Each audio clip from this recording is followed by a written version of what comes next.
Lai Haraobada Taibang Mapuna Meeoiba Semba Hourakpadagi Meeoibagi Khunairolgi Machak kaya Suna Yaori HAINA Manipur University of Culture gi Vice Chancellor Professor PAONAM GUNINDRO na PHONGDORAKLI Research Forum Manipur Reform na Department of Art and Culture ga pulaga sinduna JP Women College ga auditorium da pangthokpa Lai Haraobada Yumsarol haiba hiram asida noma gi oiba khananai nabagi thorum mama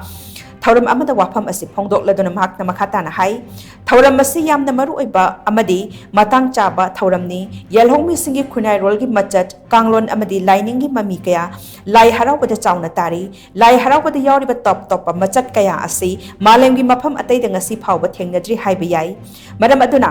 Manipur ki Department of Art and Culture na Lai Haraoba asi intangible cultural heritage singi lakta chalhan biu haina che thakiba asi aphaba khongthang amani Lai Haraoba da yauriba yumsarolgi maramda khangba haibasi yamna tangai phade masina lakliba ahongba kaya asigi marakta aikhoina yum karamna sagani aikhoigi lejariba yumsarolgi kanglon asi karamna kaidana thamgani haibasi ngasigi mirolda mayek singna khanghalli Khananai na ba asina ngasigi mirolda kanaba amati soidan pibangam lagani hainasu makna makhatana phongdokhi ikui dina hokiwa tang kumapanda ikui Lai Haraobasi ikui intangible cultural heritage da sanamgi namta ikui na madu thagre madu maru ina ikui art and culture department na ikui achowo thodang amaleraga madu thagni aduna ikui Lai Haraobasi da atei da udaba Jumling la kogi lining la sungi wafum de natana tabung sima Mapuna koi bu kamai semi matang kamai chapli whole koi creation ni enigmeno creation ai tare masi Lai Haraobasi loin ui koi thajab koi chanabi koi culture namang se Lai Haraobasi reflect ba aduna ngasi horik liba mahiroi sing obi ai naharon sing obi ai tongam discipline gi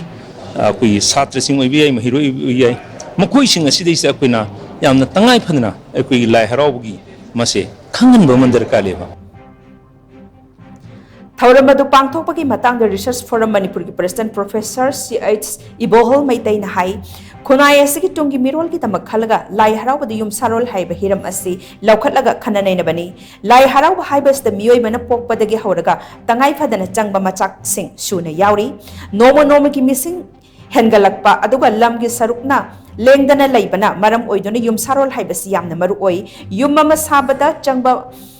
masak kaya adu kaidana thamba haibasi yamna maru oi maramaduna Lai Haraobada yauribi yumsarol haiba asi aikhoina khangbagi tangai phadaba lai haina sumakna makhatana phongdokhi tharamadda reform gi hanigi president Dr. N Birachandra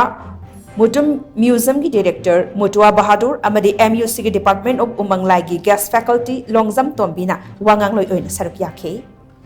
Manipur ki Lai Haraoba sina achawa koi ki latnama habedo koi penamak sigi marakta lokajaraga koi yumsarol haibase bigi masinda to hengalakpa lam ki pakchawna limited oiba aduna yums habagi budget dasu hojikti achawa malagi aduna di oiraga akhoi gi nice da chadari ma Machak sing kaidana yumsaro sin leibi anaba karam taw yagi aduga moi gi yumsabse da tawdaba tawoi dawa awat ma sida chingka kaya amasu leidaba nate masina maram oidana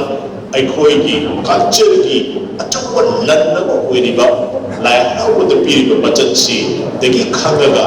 akhoi gi yumsaro se chukna khakhu sisu akhoi gi culture se na nasi na thandana bagi achawa Machak ko oigini haina thajase